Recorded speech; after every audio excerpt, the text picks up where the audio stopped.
all the faces joining us this morning for morning coffee. Welcome everyone this morning to Morning Coffee with the Foundation for Black Women's Wellness. I believe our Facebook live stream is kicking in, and of course we are so happy every week to see wonderful faces joining us from across the internet superhighway here on Zoom and on our other social channels. My name is Lisa Payton Caire, founder, CEO, and president of the Foundation for Black Women's Wellness. And I'm here with our team, Let's Raise Our Hands Foundation team, to welcome you to a weekly conversation, which today is a continuation of part 2 of a conversation we started 2 weeks ago about confronting violence in our community, roots, solutions, and actions. And we are very fortunate this morning to have 3 extremely special guests with us this morning. Kaleem, Caire, the CEO and founder of One City Schools, Mattie, Reese, who is a community leader, activist, and entrepreneur in our community, and Roderick Rudy Bankston, who is the founder and CEO of I Am We, coaching and mentoring services, and so much more. We will give a more extended introduction of our 3 guests in a moment, but again, reminding you to keep yourselves muted and to please ask your questions in the chat. We so appreciate your comments each week, your questions.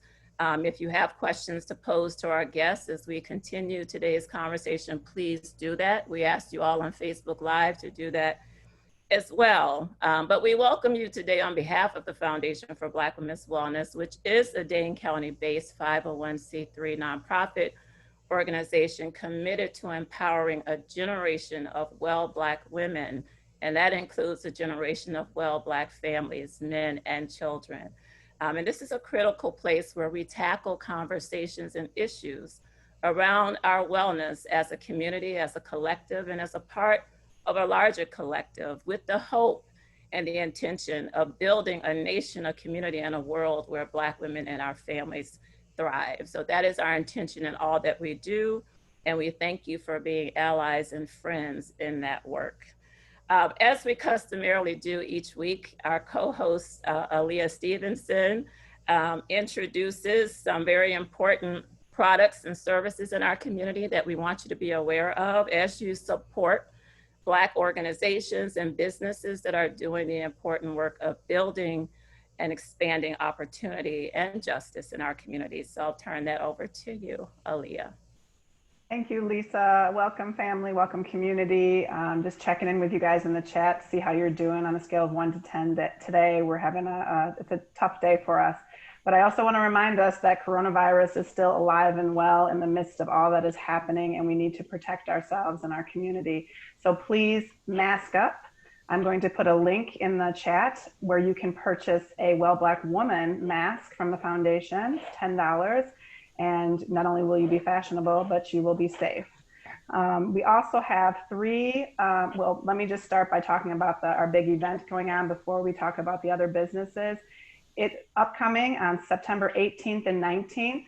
We have our 2-day virtual 12th anniversary of Black Women's Wellness Day. We look forward to all of you being there. It's such a critical time for us to come together and be well and to think about co-creating solutions for our wellness. So we look forward to you guys joining us there, and I'll put a link for you to register, and register now for that amazing event. The speakers will blow you away. We've been talking about many of them all over Facebook, but experts and leaders in maternal and child health, and funds, and how to create wealth within our community, and mental health, and you name it, local and national experts. So I'll put that in there as well.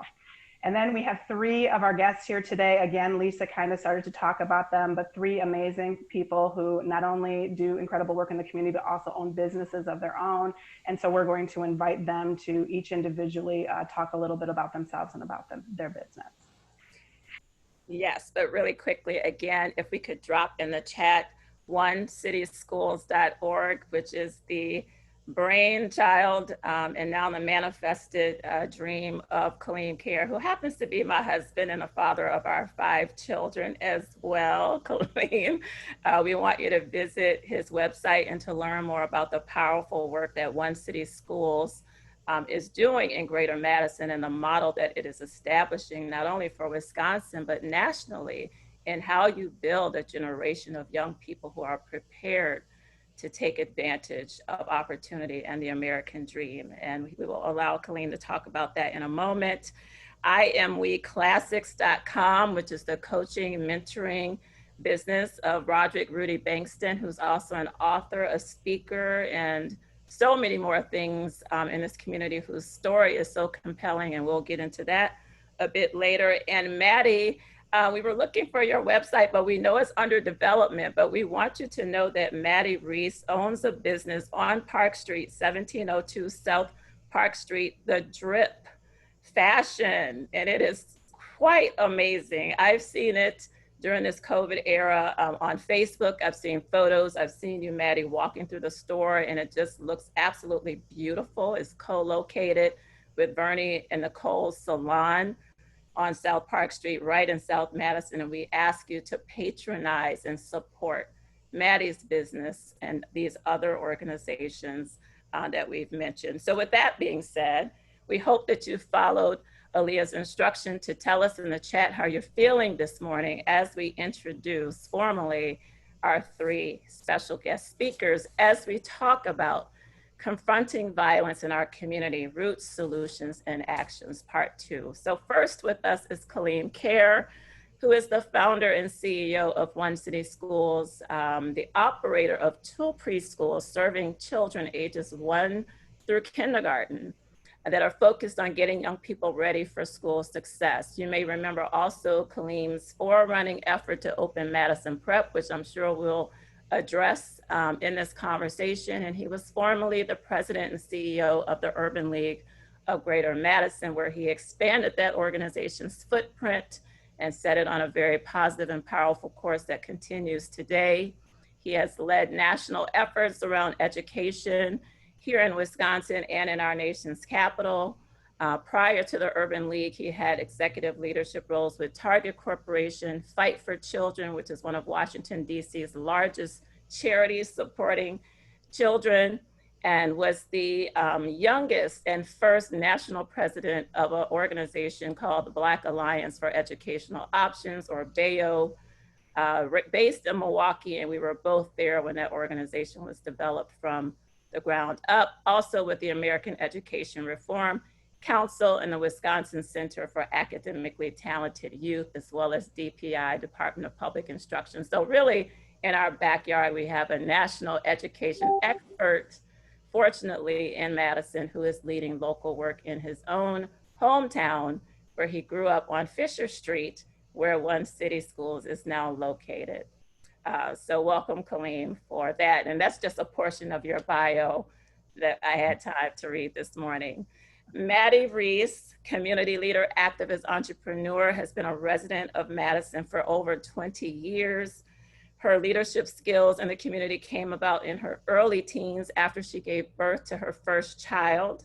After being forced into adulthood at an early age, decision-making came easy for her. And every decision that she's made in her life rounded her into the role model that she truly is today as an activist and a leader, a very outspoken one that is so needed right now in this community. You may have seen Mattie or read about her in the paper or seen the very grassroots, powerful work that she does to really support our young people and to speak out against injustices and to push our public officials to be accountable to the needs of our underserved communities. Her goal is to provide underserved populations in every way possible to assure they have a fair and just opportunity to the same resources and opportunities as others in our community. And Mattie, we thank you for taking time to be with us today, because we know you've been on the ground, literally in the trenches, before now, and particularly now with all of the things we're addressing with this triple pandemic. Rudy Bankston is a committed educator, entrepreneur, restorative justice practitioner, and writer who has Oh my goodness, such an incredible and compelling story. He's a survivor of what we term the school to prison pipeline that impacts our young people. And that's so important to understand as we sit here in Wisconsin, which is a national leader in over incarceration of African American men, women, and youth. A cycle that starts early, and Rudy's life experience is attached to that traumatic system that is dismantling so many of our communities. Um, he works around the intersecting themes of identity, equity, justice, trauma, and resiliency. He was wrongly convicted and sentenced to life in prison at the age of 19 years old and spent 20 years in prison before winning back his freedom on appeal. I want you to let that sink in.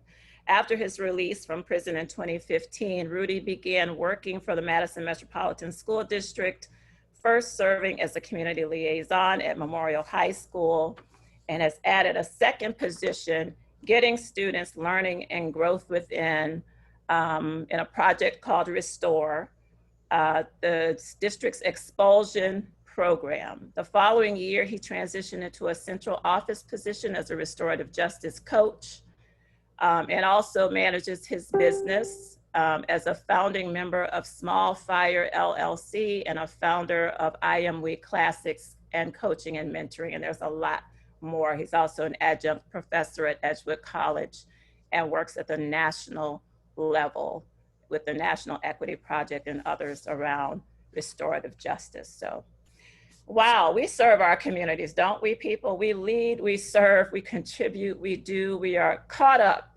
daily in every moment of our lives in solutions. So I don't want anyone to say that African Americans in our community aren't actively working and driving solutions, because if you did not hear those bios, they're all about lifetimes dedicated to driving solutions in our community. With that being said, we can talk about you all's background, but you are the best authors and speakers on what you do. But we're going to ask you to give the 30-second spiel, not the 5-minute spiel, the 30-second summary of your work and why it's so critical and how it pertains to our topic today, confronting violence in our community, roots, solutions, and actions. And then we'll get started with questions. Kaleem.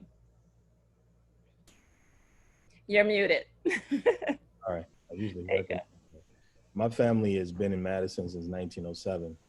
And, we've done a lot of advocacy over the years. So we got a lot of history here.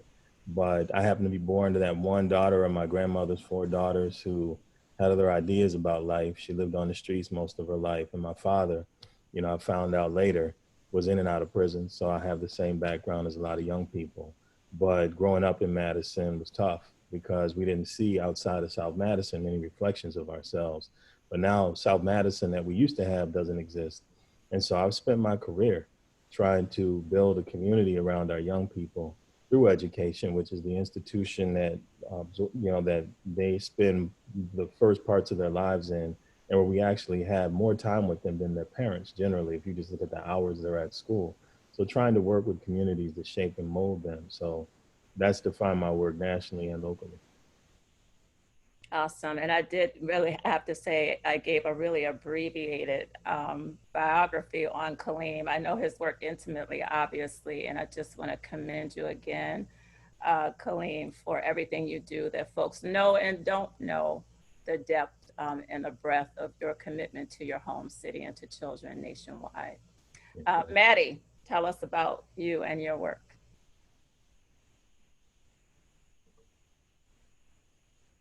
Yep. Hi, my name is Mattie Reese. I'm a mother, an entrepreneur, and I call myself boots on the ground. I'm a community leader and I'm very active with the community. My goal here is to just give everybody the equal opportunity that most of us don't have or don't have the resources to give us the equal ground of the playing field. So that's who I am, nothing more, nothing less. And thanks for having me here today. You're so welcome. And just give us a quick and dirty, Mattie, on your business as well, because we think it's fascinating that in the activism that you do, on the Ally Drive community and across the community at large, that there was space also in your life to create a business, which is so vitally important for us in a community where we own less than 1% of businesses. Well, the drip was created by 4 women to give the vision to African American women that women can work together, because we're always told that, especially Black women, we're always told that Black women is always in competition. We lack those skills of communication with each other and love. So the reason why we got together is to show that Black women can work together productively and produce wealth. Yes, which is absolutely crucial in this conversation as we talk about what we know drives instability and violence, and lack of opportunity in our community. Wealth creation and business development are vital parts of the solution. So we thank you for being parts of the solutions on 2 fronts, if not more, including as a mother. Rudy Bankston, tell us about your life, your work, and thank you for being here. Thank you, thank you. So I grew up in Milwaukee in the 90s. A lot of which was going on shaped, impacted me in some negative ways. And as Lisa shared in the bio, I ended up in prison I went to jail at 18, went to prison at 19, and spent 20 years inside. But while in there, my main job was that of a tutor. So I was in education, and witnessing so much talent, so much giftedness, and hearing so many stories of men who were older than me, younger than me, with just hearing their stories and carrying it, having the opportunity to come home, I just felt it important not to go and do work in education, to be a support to those who may be moving in a similar direction. But I also want to say, speaking of Black women, and she gonna get on me about this, but I'm here, a Black woman by the name of Dr. Donna Hart Tarvalon found me in a prison, a supermax prison, and fought for me to get home. And she's the reason of right after God and several other people that I'm here talking to y'all today and not standing for count in a prison cell. So I just want to salute her. And a lot of the work that I do was based off that love. And she's quiet, but she went to war for my freedom. And I want to salute that. And I really do aspire to pour that type of love into the young people that I encounter in the community and education, and also in the detention centers, because I think that is some ground zero that a lot of folks ignore. And I just hope more of us can get on the ground and just really, a lot of what we're seeing in the community it could be prevented if we focus on areas that that are marginalized. So just want to center that, and also salute my closest friend and mentor, Donna Hart Tarvalon. Thank you for that. We will admittedly tell you all this morning that this is a very difficult conversation for us to have today. Before you joined the call, we were convening as a team and just talking about the heaviness that we all feel right now in our community in the midst of this triple pandemic. And actually, as you were talking, Rudy, about your experience at 18 going into prison, and when you said supermax, it hit me to my core, because I've had loved ones, family members, a close cousin, like a brother, and other boys who were just kids who I grew up with, who I visited behind those prison bars and maximum security facilities for crimes they did not or did commit, petty crimes, but thrown away, and the whole story of their lives of arrested development and lack of opportunity that is tied to this conversation today. And I felt the emotion and the tears welling up. And it's all tied as we think about the rash of recent shootings in our community, stabbings, other violence that seems to be escalating, car-to-car drive-by shootings, the death of an 11-year-old Anissa Scott last week, who as evidence surfaced, was killed by teenagers. We know that their intention was not to kill her, but with guns in hands, that's the outcome that occurred. And she was laid to rest this weekend, and it's still shocking and heartbreaking as we look at police killings of Black people that continue. Not to mention Jacob Blake, who thankfully has survived this weekend's shooting in Kenosha, 7 bullets to the back. We have heard that he is paralyzed, but still here. And legal proceedings are beginning for his legal defense. As we think about racial profiling, as we think about pre-existing inequities, systemic racism and inequality, and how all of these things mesh and have been exacerbated by COVID-19 and encircled by economic instability, stressed families, more projected financial fallout, homelessness, unemployment, underemployment, attacks on voting rights, and you name it. In addition to the work of our organization that deals with just one of the areas of disparity that our state of Wisconsin leads the nation with highest levels of racial health disparities, racial wealth disparities, racial educational achievement gaps, over incarceration, and the criminalization of young Black people at a very young age, amongst the backdrop of some of the largest, most persistent levels of poverty in our state. With that being said, it's a sensitive topic this morning, emotionally charged, often politicized. Tell us your thoughts, starting with you, Kaleem, on what appears to be an uptick in violence in our community and what is causing this. You know, I reached out to Chief Wall when I was in the hospital dealing with my own health issue. It was a routine thing that didn't work, so I had to get it fixed. But I asked him, I said, Chief, what's the issue? I said, is it gangs? Is it crews? Because young people will challenge, we're moving crews more now than actually gangs, just smaller groups of young people affiliated by friendships or whatever. I said, is it COVID? Are people like anxious? Is it domestic violence? I mean, like, what is it? And he said it was all the above. And he said, there's issues with shootings between Black and Black crime. He said there's Black and Latino violence going on right now, mostly between young men.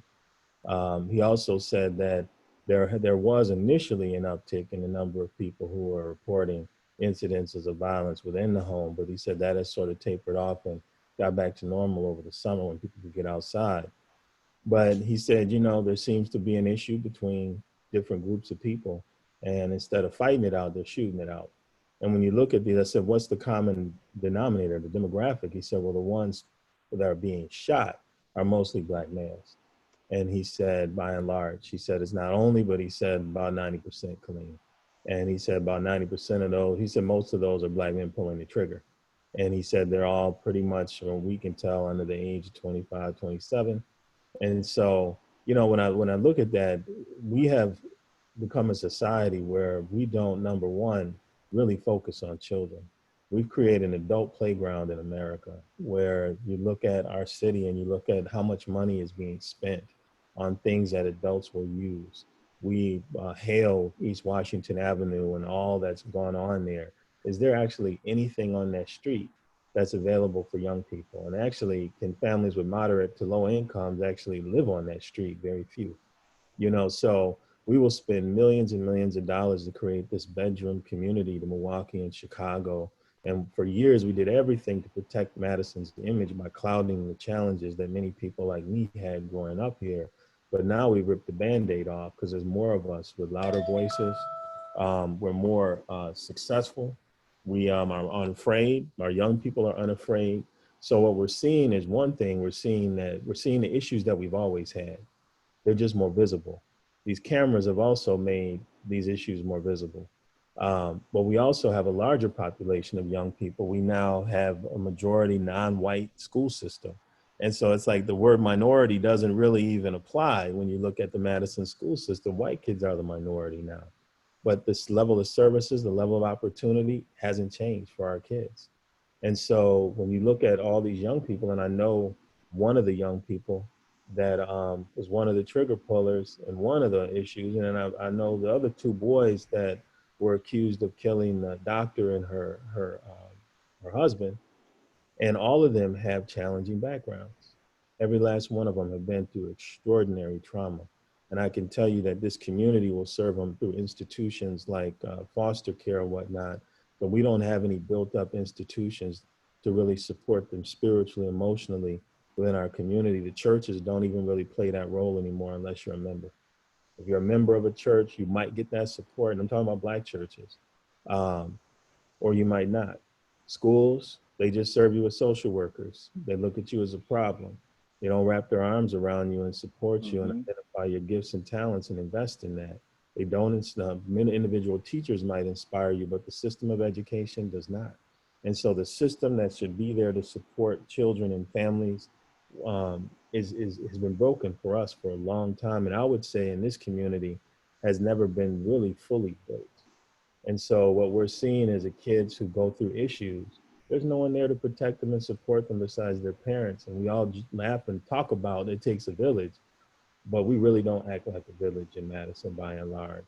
And then lastly, the race and class dynamic.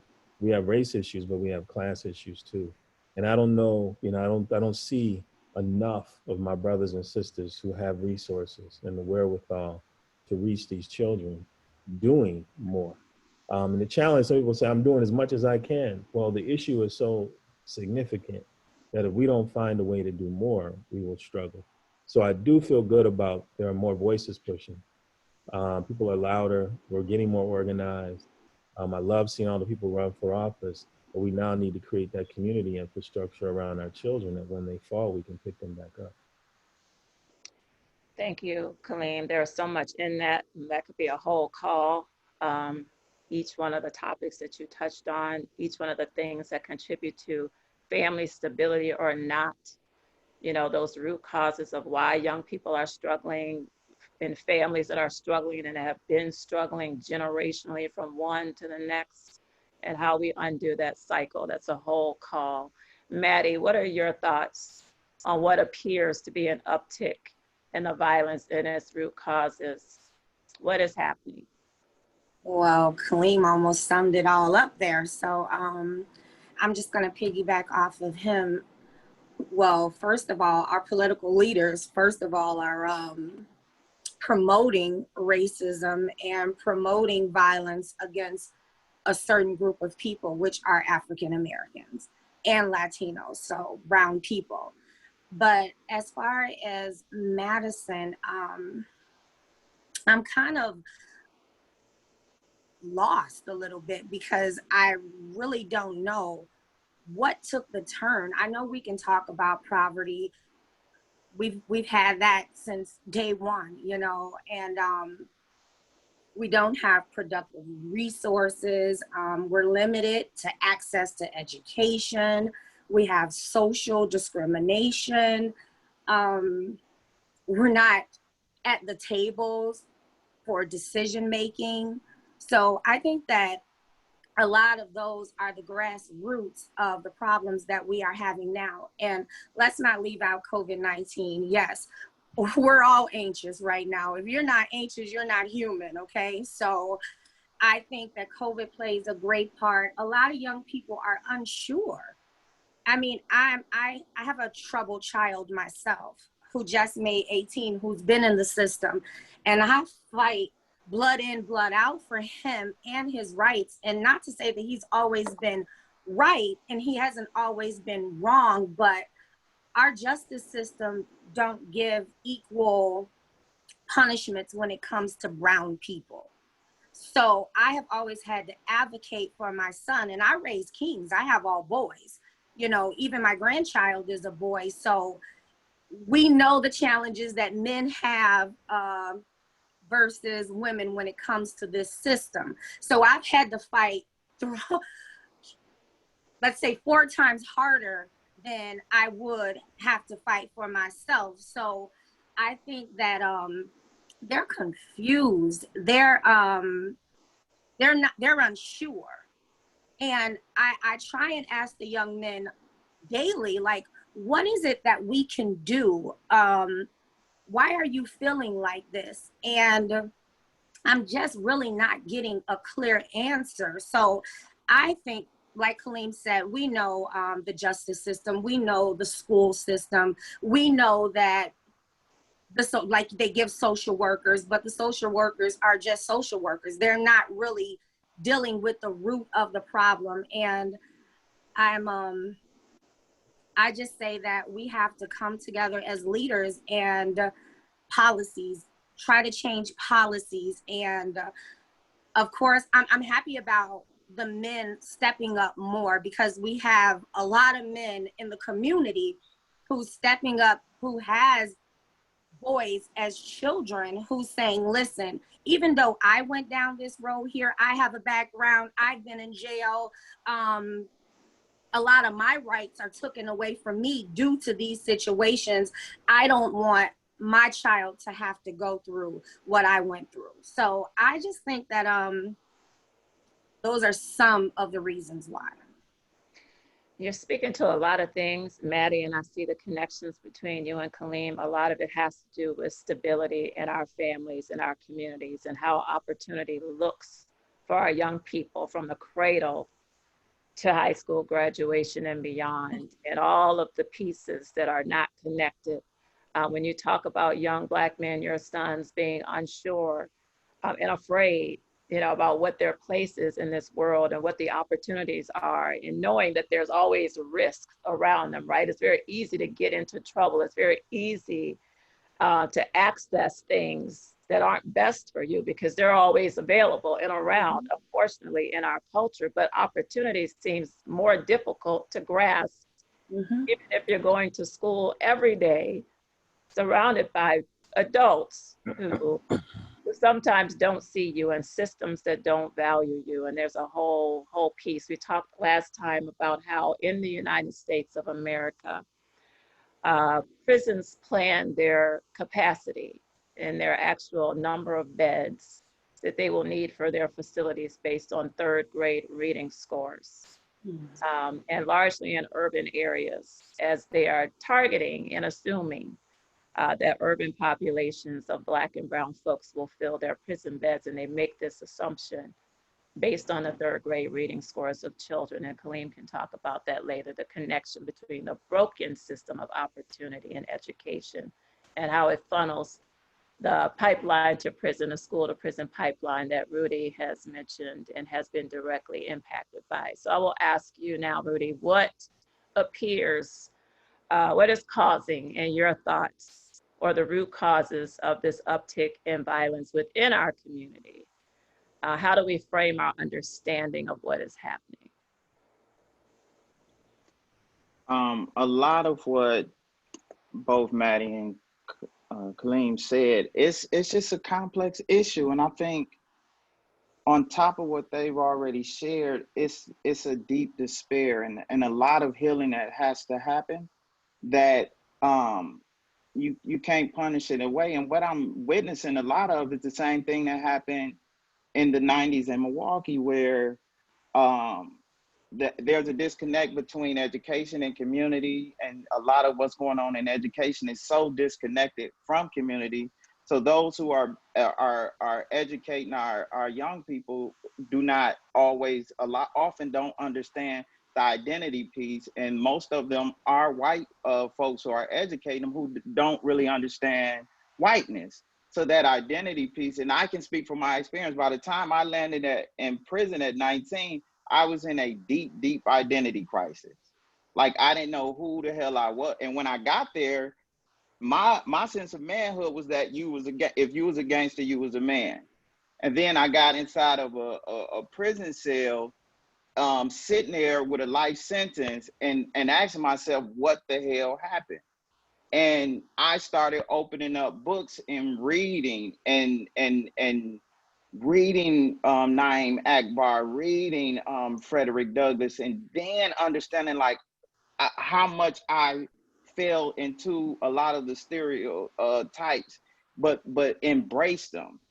And there was a lot going on within my family, within my community, and that piece, it was we needed a lot of healing. And I think in the community, there has to be this focus on healing and identity work, because a lot of, again, speaking from my experience, I internalized a lot. I internalized the messaging I got. I often heard 1 out of 3 of you going to end up in prison. 2 out of 3 of you going to end up. So that became my reality a lot of times. Like, that's what I'm going to be. And I know the intention of those individuals were to kind of scare me straight, or warn me or admonish me, but I didn't pick that up. And then it was the bigger things. I remember when Rodney King happened in the 90s, how much me and my peers internalized that, as far as like, how much are we really worth?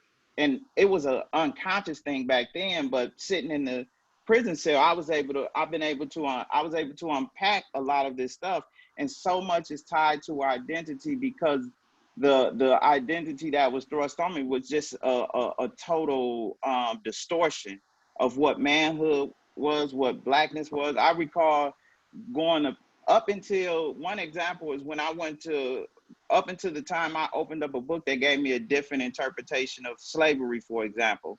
Up until then, our history started with slavery and we were victims. But then I got into a situation where I began to read and realize that, like, damn, it took resiliency and tenacity for us to overcome this stuff. And that infused me with a pride. And also it gave me the strength to be like, I can overcome this situation I'm in now.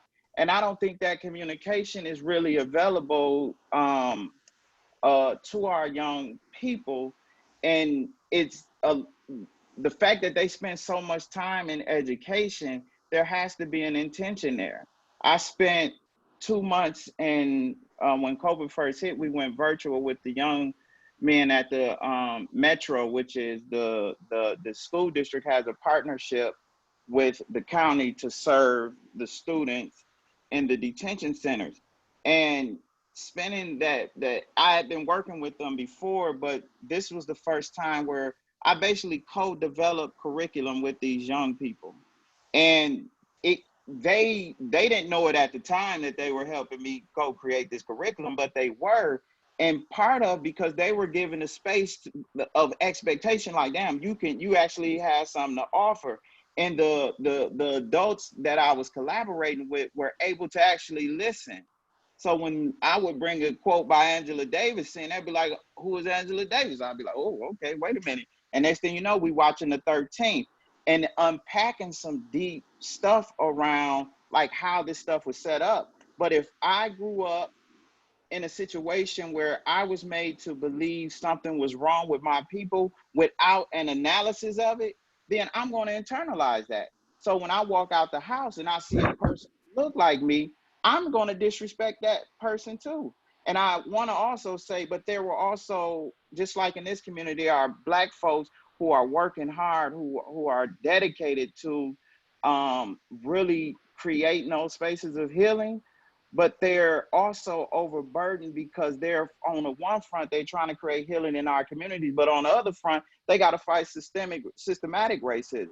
And my stance is, if more white folks did the work with themselves around racism, more Black people can put more energy into creating situations in our community and really bringing that value to young people so they can truly know that just how much value that they have. Yes, so each of you have spoken to the issue of systemic issues, and that's what's speaking louder. And I don't know if you all feel it too. There's this energy that we mentioned at the beginning. There's a point at which you become perplexed, right? And just overwhelmed. And there's a bit of that, I feel, in our community right now as we contend with just long-standing, unresolved issues around systemic racism. The root cause, you know, when I asked you all earlier about what's the root cause of the violence and the unrest that we see in segments of our community, understanding that this is such a long-standing conversation. As you mentioned earlier, I grew up through the early 90s, through the 80s and the 90s, when federal policies shifted. You know, we saw stable Black families emerging after the civil rights movement. We saw Milwaukee as one of the best places in America for Black families to live. We saw a busting Black middle class in the 70s, late 60s, 70s. It was even published and talked about in national magazines. Black men who were nearly equally employed as white men in Milwaukee. Black families purchasing homes, and that was also what I saw down in the capital of the Confederacy of Richmond, Virginia. Stable Black families who were working and employed, intact families, as they're often referred to, with father, mother in the home, 2 incomes, raising children. And then we saw economic turns and political turns in the 80s through the Reagan years, and massive dismantling of Black middle class, in addition to the creation of interesting laws and policies and attempts to over-incarcerate. And there's a whole backdrop to that. So I'm asking you the next question in viewing this issue from the systemic level and the intentional policy attack, neglect, and divestment in Black communities, failed social policies, redlining, underemployment, white flight to suburbs, disappearance of work, the dawn of the prison industrial complex. Why is it important, Kaleem, to understand this cycle as we address what looks localized and what looks like a individual community issue, but really is a larger issue? You know, our issues, we've always had them. We go back to slavery. And, you know, I've told people 372 years of legalized discrimination against Black people. If you go from 1619, when the first slaves were brought through Virginia, and all the way up to 1991, which was the last, some of us consider the last serious civil rights case fought, where people who could prove they were discriminated against could seek some punitive damages against their employers or their educational institutions. But all of those years, you know, 246 years of slavery, another 100 years of Jim Crow, you know, no one was standing there to help us psychologically through that issue. So we just passed down these traumas from generation to generation to generation. And many of us grew up in homes. Black folks would tell you, your parents or your grandparents would say, you just got to learn to get over it, because we weren't taught or trained to actually help each other. And if you didn't go to the church, it was like the church was going to help you, God was going to help you, or you were going to help yourself. You know, that's how it was. And so we learn now that those things don't solve all of our problems. And so we've carried them forward. But it was I posted in the chat here, and I'll put it on the Facebook page when this is done. But y'all need to go back and read some history. The Kerner Commission that Lyndon B. Johnson commissioned, who was a white president, who was, you know, credited with a lot of the social programs that we see today that were created in the 60s. He commissioned this after the riots were breaking out in cities across America. And like, what the heck is going on? Why are Black people burning down their own neighborhoods? Why is this violence happening? And what they came back with, they said, white racism is the root and seed of the chaos that exists in Black communities. It was the root and seed of we saw the decline of Black families, of the inabilities of Black people to move forward economically, educationally. They hit it on the head. And what happened was, when everything comes out where white folks are the problem, they sort of kind of push that in the background. And what emerged through the drug wars actually Nixon started the drug war in the 70s. As you go forward through the 80s, they turned the lens on us and made us the problem of our own condition. And so now all the social programs, everything that we've got are to help Black people deal with their condition, not how to undermine white supremacy, how to undermine white racism, how to deal with the cures that white people need to deal with their false sense of superiority. It's funny how, you know, Britney Spears will get credit for stealing Black music and Black style. And she's gifted and she makes billions, you know what I'm saying? But those people who she got that music from, a lot of us still on the block, we don't get that support. Very few of us would make it in the entertainment industry, even when she came out. So there's this false sense of who is responsible for this. And until America rights its wrongs with our people, we're still going to experience these issues. But I'll say that the issue is not like people say reparations. The issue isn't a check. You know, some of us have been so conditioned now that we'll go blow that check on some bull. But I'm like, you know what? I think every black kid in America should go to school for free from birth all the way through college. You want to right the wrongs against our people. You literally refuse to educate us.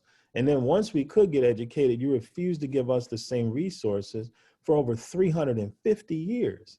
You can't tell me that somehow in the 54 years we've been out of this, in the civil rights era, that America has done enough to erase what happened in those generations before.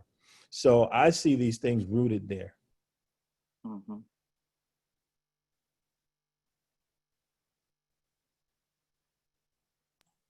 You're muted, Lisa. You're muted. It's me breaking the rules. Mattie, what would you contribute to that? Why it's so critically important that we not view this as a community problem, but as a systemic problem, as we continue to work on the community front to deal with the urgency of where we are right now, but also calling our leaders accountable on those bigger systemic issues that we know are creating these conditions locally. Why do we need to understand that? So let's talk about mental health. Okay. So in our Black communities, we were taught, so let's talk about ADHD and some of those diagnoses that we know about now. When we were dealing with those things in our homes back in the days, it wasn't ADHD. You have that problem, you deal with it, you'll get over it, find a way. That is how our parents were taught because came back from slavery, right? So I think the mental health plays a big part, not only with our children, but with us as parents and citizens as well, because we are still hurting from things that we've been damaged from our ancestors back in slavery days, because we haven't had the time, still to this day, we haven't had the time to grieve, understand, and get over it. So we're fighting a war that started, like Kaleem said, 400 years ago. And we are going to have to find spaces where Black people are able to vent, understand, and get knowledge. And we just don't have those spaces. Mothers are overworked. You can't have your significant other or your son's father living in the home, because let's talk about that. If they have a felony, and if you have housing, or if you're on Section 8 or low income, they can't come in and help and live at this point, because you can't have a felony here. You can't make this type of income, or you're going to lose your housing. So we have the odds stacked up against us. Until we change procedures, policies, and laws, we are going to continue where we're at.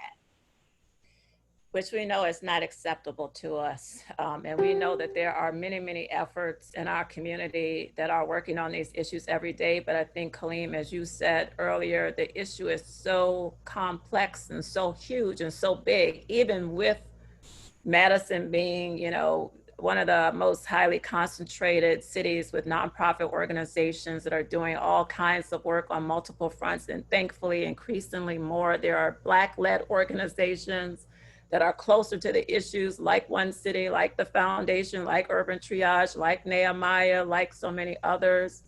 There are more of us, but certainly there aren't as much of us as we need, and we tend to be underfunded and don't have the depth of resources that organizations, majority-led, do have, but seem unaware, unwilling, or just unknowing on how to effectively address issues, which brings up conversations about why aren't we reallocating dollars to organizations that are more qualified and closer to the issues at hand. And how we focus our energies there on solutions, because we can't allow this issue to become so big and perplexing that we're frozen in a state of not knowing what to do. Rudy, what would you say, just really quickly, about how deeply affected, to some of the points Mattie made, she's speaking to some realities that a significant segment of our community has been impacted by the prison pipeline.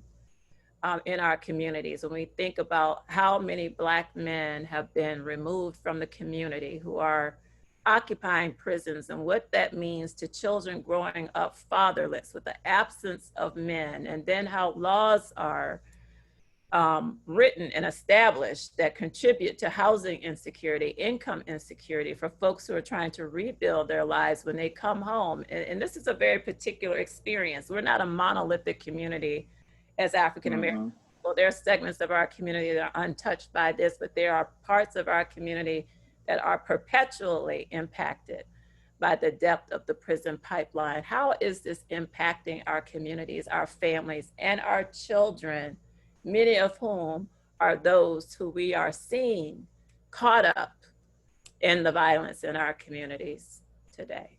Hmm. It traces. I'm gonna trace back to what Kaleem mentioned about the drug wars and history, because history, I think, is about to play out in Madison.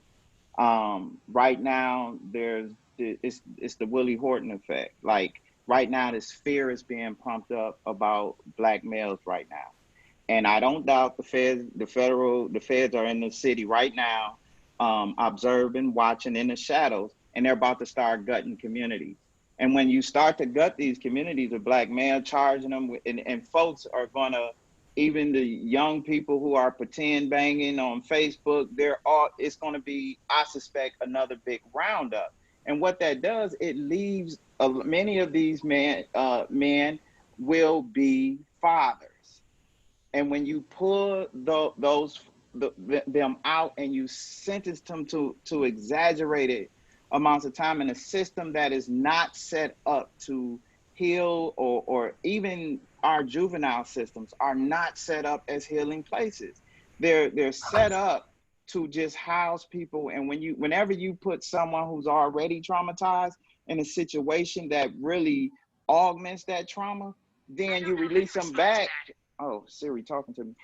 Then you release them back into a community where the abuse continued in prison, from childhood to juvenile jails, even a big scandal in Lincoln Hills. A lot of that happened because we were just asleep. And even when I was growing up and being in Wales, that abuse was so prevalent that I normalized it. Like, and it oftentimes it's not until you see a Black man beaten on or killed on the news, you be like, damn, that is triggering for me, because I remember all the other abuses throughout my time in juvenile joints and prison and things like that. And it's just this constant reinforcement of it is okay to be abused. So when that becomes okay, then you begin to abuse. It begins natural to abuse other people, and it's not excuse making, because the system is going to deal with every those acts of violence. We don't have to protest or anything within our community when it's Black on Black, because the system is going to come in and capitalize off that by locking them up and sending them away. But I have to always go back to what are we doing to prevent versus so much focus on intervention. And also, often when racism was focused on in the 80s, 90s, 2000s, it was focusing on Black people. But I think what's turning now is the work is focusing on, no, white folks, y'all have to unpack whiteness now. And that's why the resistance is is much more stronger around that now, because when you unpack whiteness, you got to unpack why you've identified so much with the system. You have to unpack what you've contributed to that. And I think, don't get me wrong, we all need to do this deep unpacking, because even when we do justice work, a lot of the justice work is colonized as well by people of color and white folks. So a lot has to do, again, I'm going to go back to that identity piece and connect it with the more systemic problems that we continue to see. And for me, ground zero continues to be in education, how we're educating young people, particularly young people of color, about who they are and what's okay for their life, how much value that or worth their life their lives have, and things around that. Because if we over focus on intervention, then we're focusing on symptoms versus the root causes. Oh, so much in there. Each thing you all say raises another question that's not even on our list of questions today. And not because I don't know the answers, but because we need to probe so many of these pieces of the conversation for folks to understand just how deep and huge and complex this issue is, and how we cannot talk about, this is one thing that came in a conversation recently, is why when we talk about violence in the Black community, do we talk about racism and systemic inequality? We can't separate the two because one emerges from the other.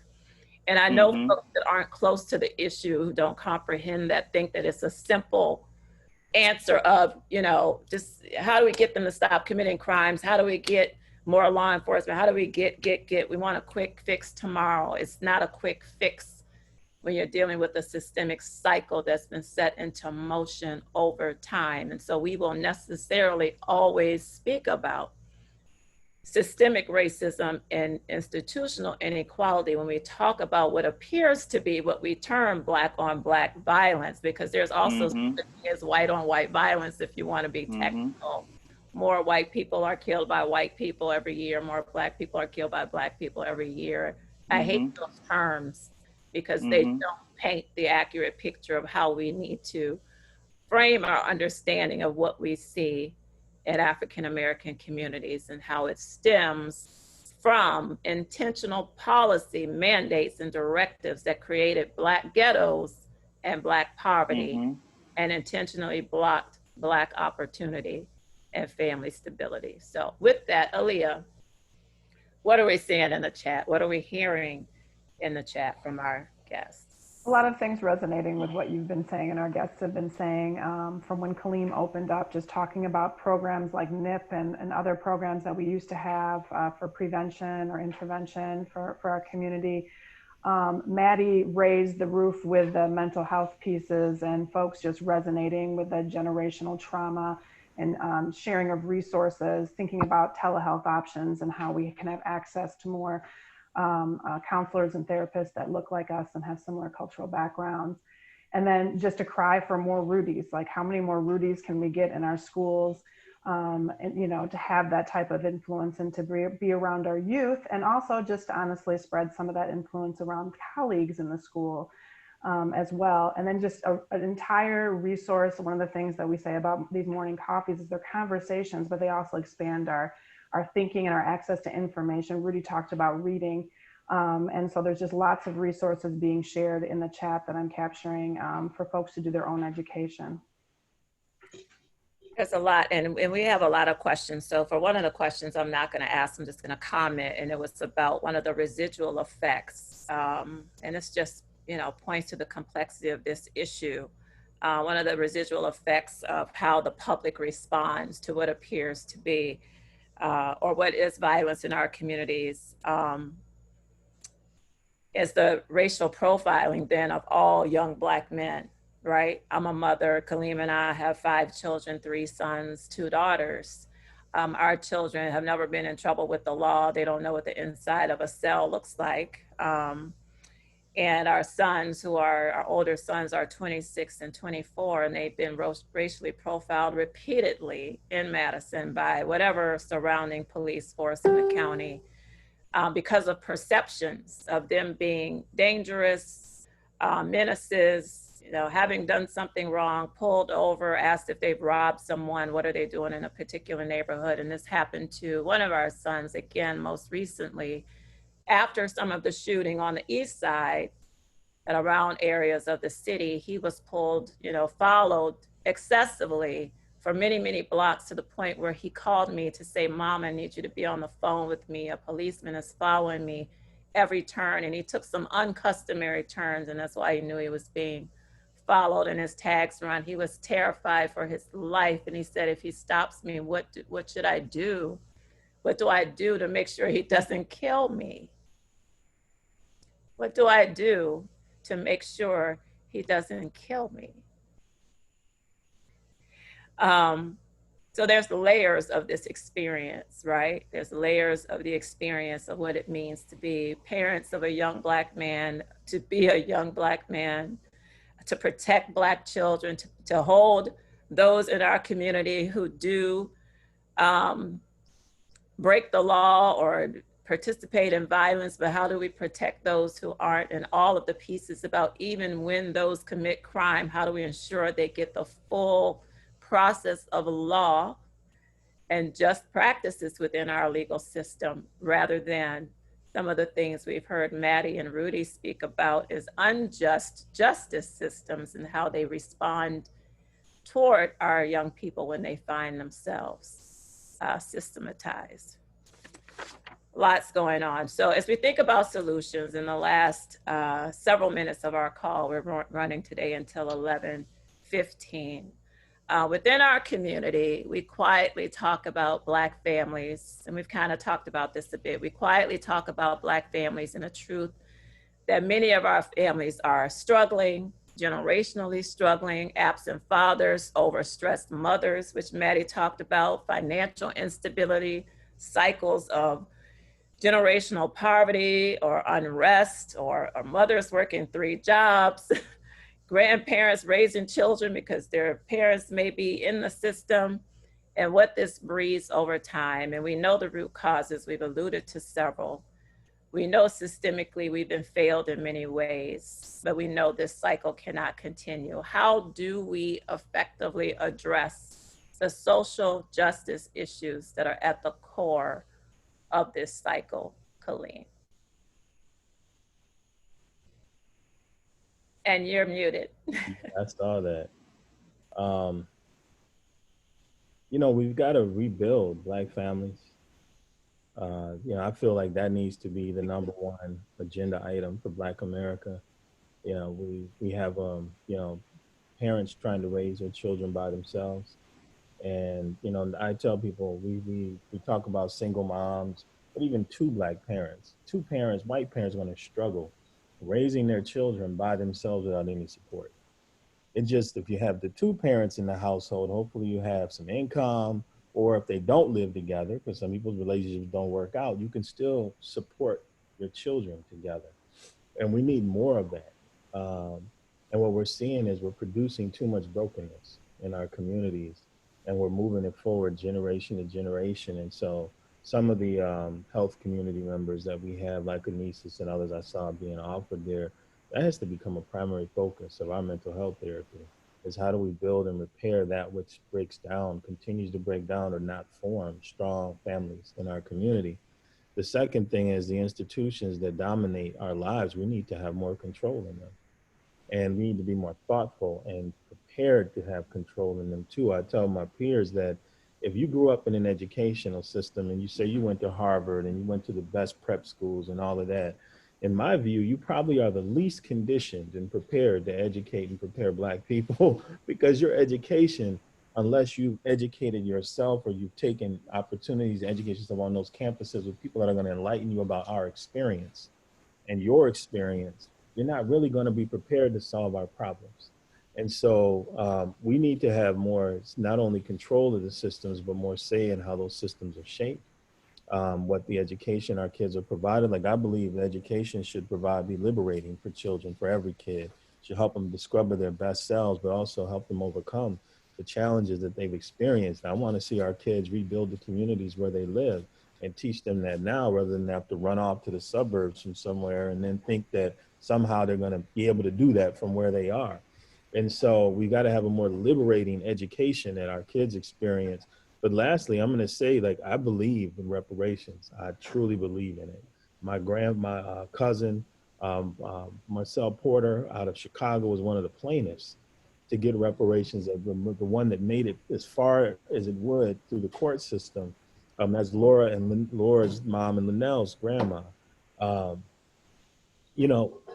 We need I believe every child in America, every Black child should get a free education. I believe every Black parent should get a free education in this country. I believe that every Black person should have access to home loans, opportunities, grants, or aids to help them buy homes.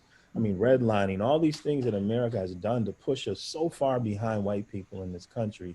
If we just do what white people do, we're never going to catch up. And that's the thing that people don't get. We will never catch up if we now get in the race and we're already generations behind, but now everything has to be equal. Are you serious?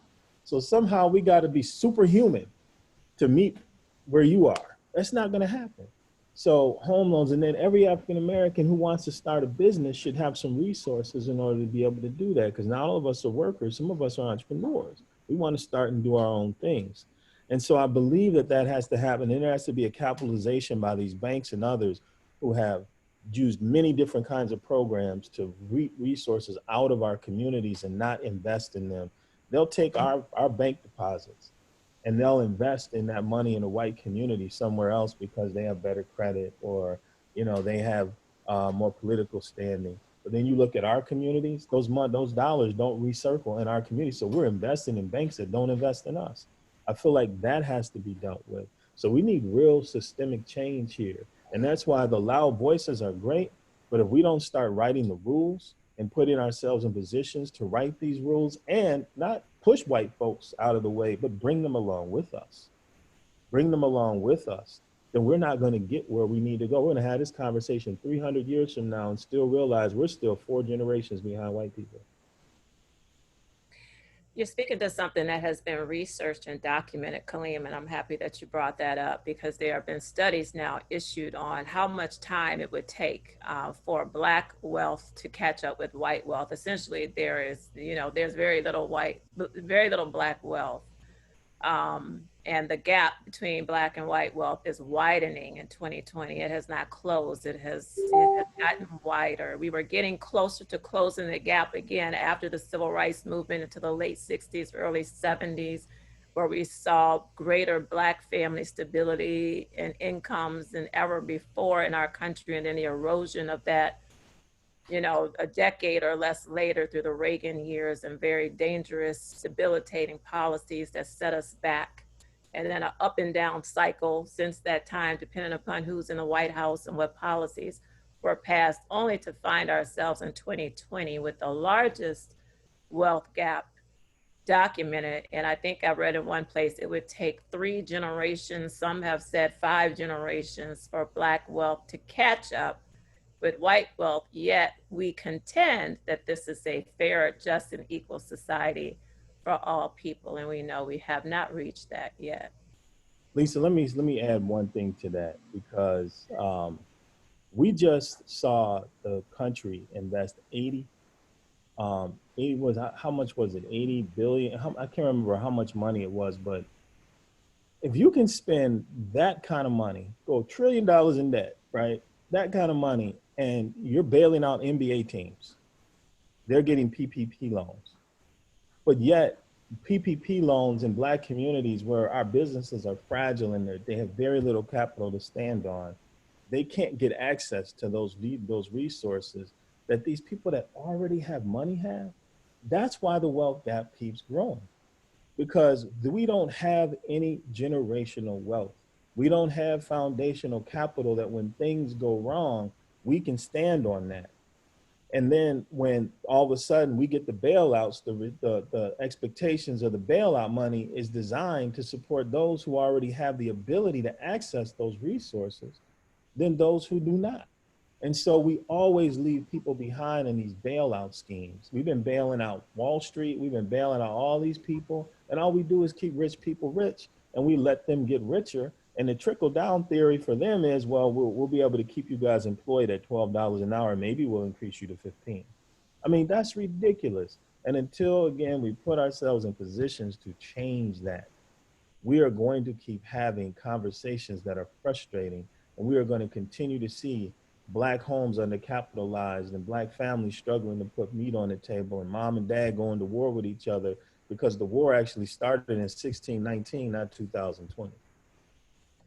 Yeah, and just to say, when we talk about the wealth gap, what does that translate into? That translates into fewer Black families can afford to live in a neighborhood where there's quality housing and access to safe spaces. Fewer Black families have the assets to send their kids to college, to pay tuitions. Fewer Black families can afford high quality child care or preschool education that really prepares their young people for bright futures, which is why One City is such an unusual and unprecedented opportunity in our center to have a low tuition, sliding scale fee or free tuition public school system of high quality education for families to access.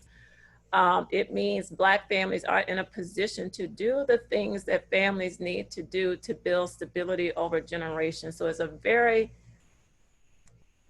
deep conversation with very real consequences when we talk about things that sound like sound bites, like wealth gap, but there are tangible outcomes of this that really feed into these cycles that we continuously talk about that translate, unfortunately, in some spaces and places into misguided young people on the streets who find themselves in the underculture and the under economies, which when you look deep below, I used to be a counselor to adjudicated youth here. I started off working in the social services sector here in Dane County, working with young people who were in our court system, being rehabilitated or what have you.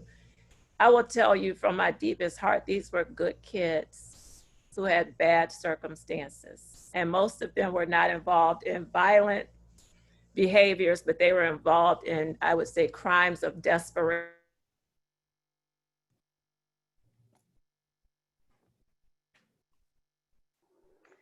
I think we lost Lisa there as she was talking about crimes of desperation. And I just want to do a quick time check. I'm not sure when she'll rejoin us. So I'm wondering if we could also hear some final words from our guest. Mattie, can you follow up on what are the solutions you pose to what's happening in our community right now?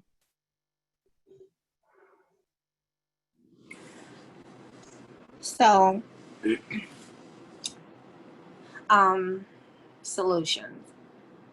I haven't come up with all the solutions, but I think that if we can try and listen to some of the things and some of the problems that the younger generation is crying out for and give them an opportunity to say how we can help them, right?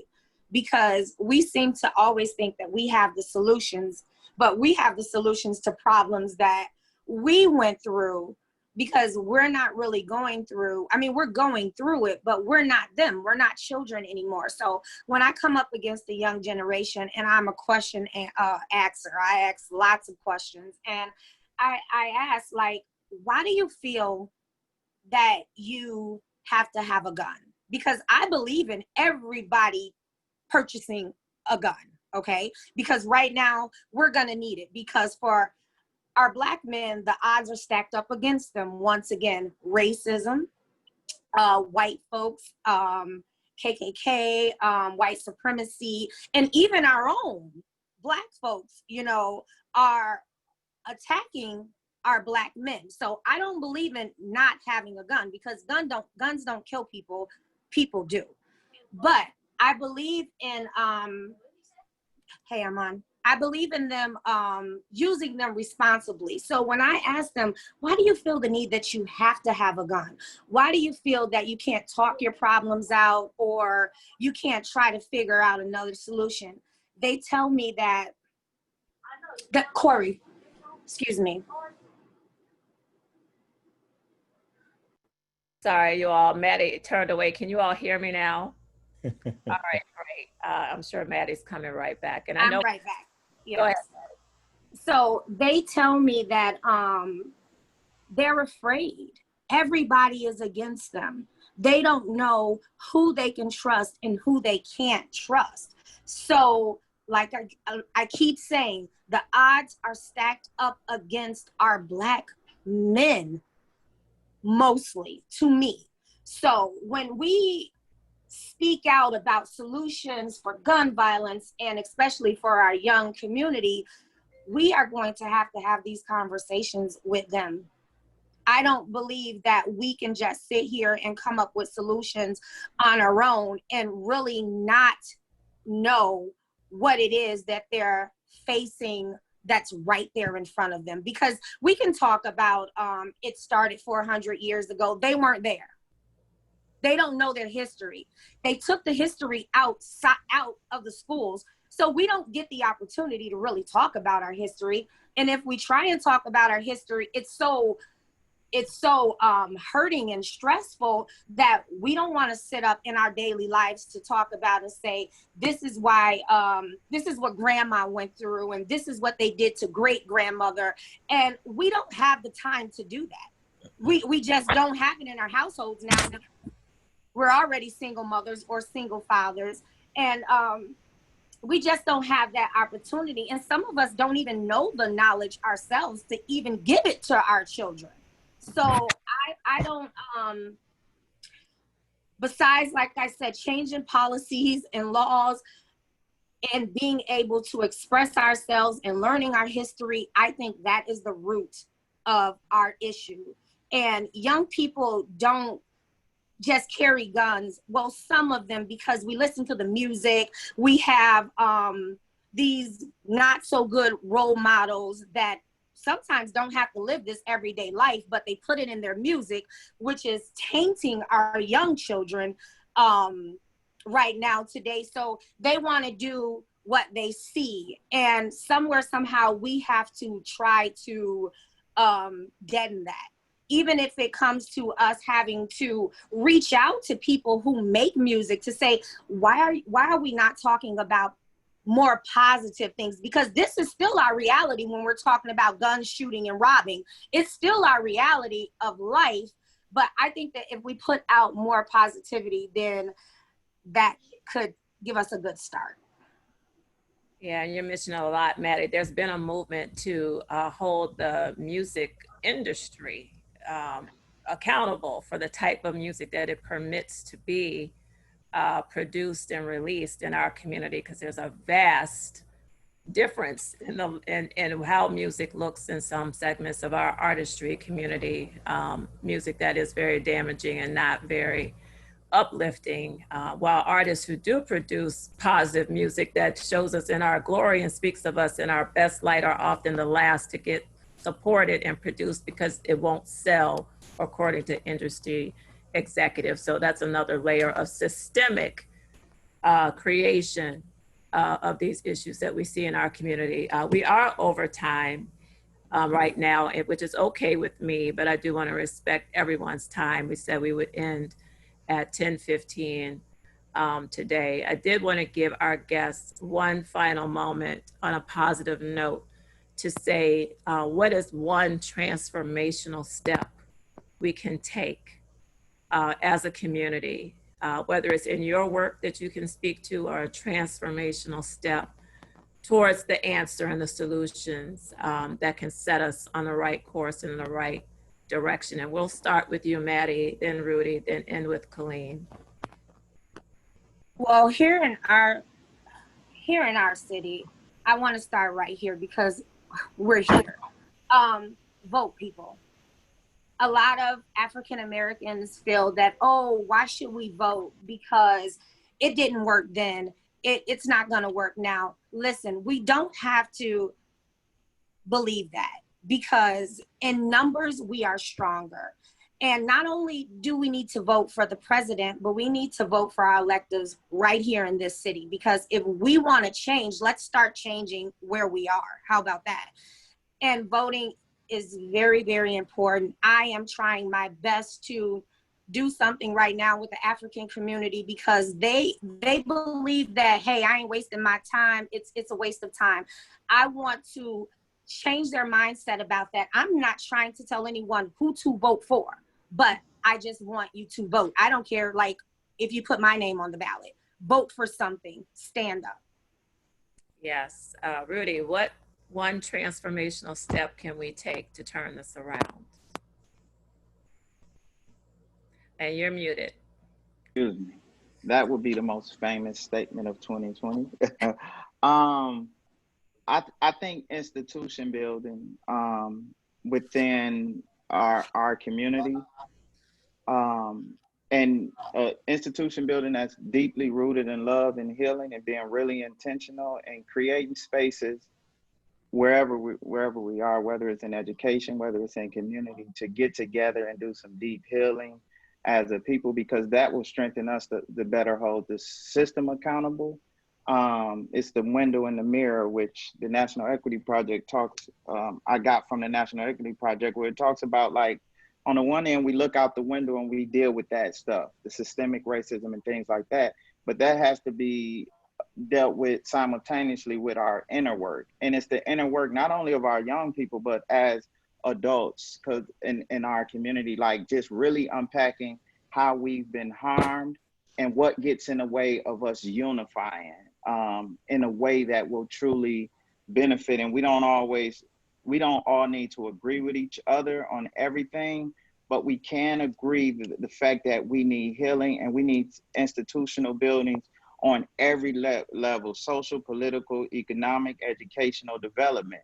And that it just has to be an intentional, because we can pour money into a situation or a success into a situation and create more harm.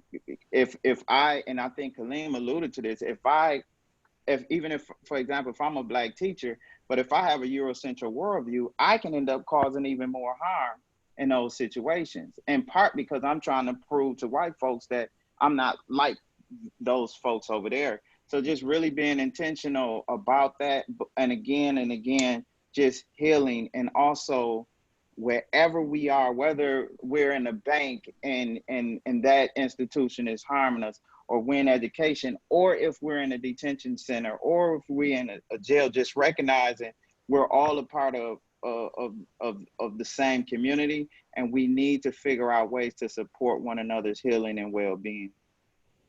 Thank you. And Kaleem, to take us on today. What Yeah. transformational thing? Yeah, for me, you all know it starts with what we do with our children. So, as I've said, really strengthening Black family, the structure that exists around our children is very central. And any healthcare providers, mental health providers, people that can engage in that work, I hope they make that more part of their central practice. But then, second, is building the pipeline for our children from birth all the way through higher education, and ensuring not just that our kids gain access to that education, but that education empowers them with the skills, knowledge, understanding, awareness to move the world forward better. And so, you come to one city, it is truly one city. We have a majority Black population of students and families. We have white students, we have Latino students, we have Asian students, and all of them are being educated to become their best selves, not to become elitist and domineering people, but to become their best selves and do something that'll move the world forward. And so I believe we can do that as Black people. It's great being the Black leader and the founder of this school, because we're setting a different tone for what our children can become. And so I feel like for me, it's putting ourselves in positions to change the game, to show America. I call it America 5.0.